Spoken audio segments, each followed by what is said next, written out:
If you're polluting, you must pay a price for the carbon embedded in those goods. Europe's own industries already pay these charges under the EU emissions trading system. CBAM simply extends the same rules to foreign producers, preventing carbon leakage, where factories relocate to countries with weaker environmental standards. This policy is already influencing the global energy landscape. In places like the Caribbean, Africa, Latin America, and Asia, CBAM is viewed as both a challenge and a powerful incentive. Countries now face real pressure to adopt cleaner technologies so their exports remain competitive in a world where carbon has a price. Europe presents CBAM as fairness, but for developing economies, it raises concerns about equity at a time when many still depend on cheaper fossil fuel-powered growth. And those concerns grew louder after COP30, where developing nations demanded more adaptation funding, clearer commitments on carbon markets, and greater support for transitioning away from fossil fuels.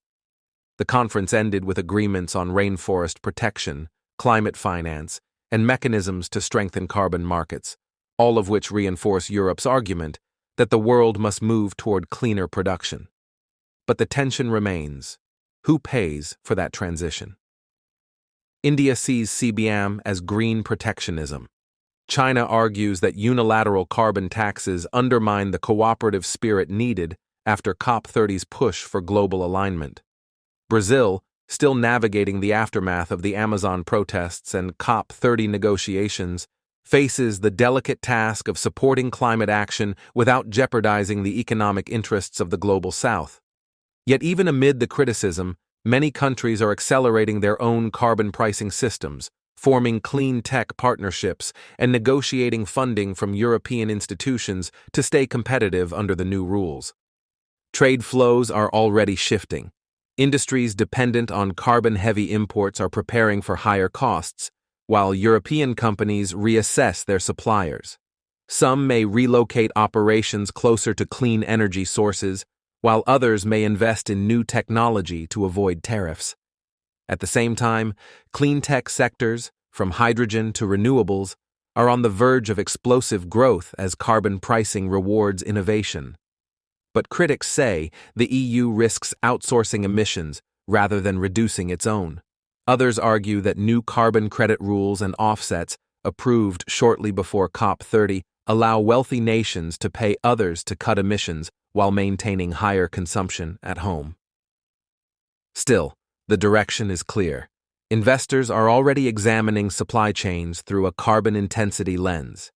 Exporters to the EU are bracing for tighter reporting requirements and full carbon cost compliance by 2026. The companies that modernize early, improving efficiency, adopting renewables, and embracing transparent carbon accounting, will gain a competitive edge. Those that don't may find themselves unable to access the EU market at all.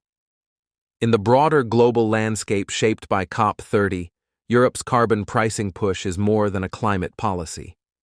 It is part of a new economic order, one that rewards cleaner production, penalizes pollution, and forces governments to rethink industrial strategy. For developing regions, the challenge is ensuring that this transition is fair and that climate ambition does not come at the expense of economic opportunity. And for consumers and policymakers in Europe, the next few years will test whether the green transition can remain both ambitious and affordable. Carbon pricing is no longer a theoretical idea. It is becoming a new currency of global competitiveness. And after COP30's emphasis on climate justice, adaptation finance, and accountable carbon markets, the pressure is increasing for every nation, rich or poor, to decide how they will compete in a low-carbon world. For more insights on global policy, climate economics, and international developments, visit our website and follow all our social media platforms for deeper analysis.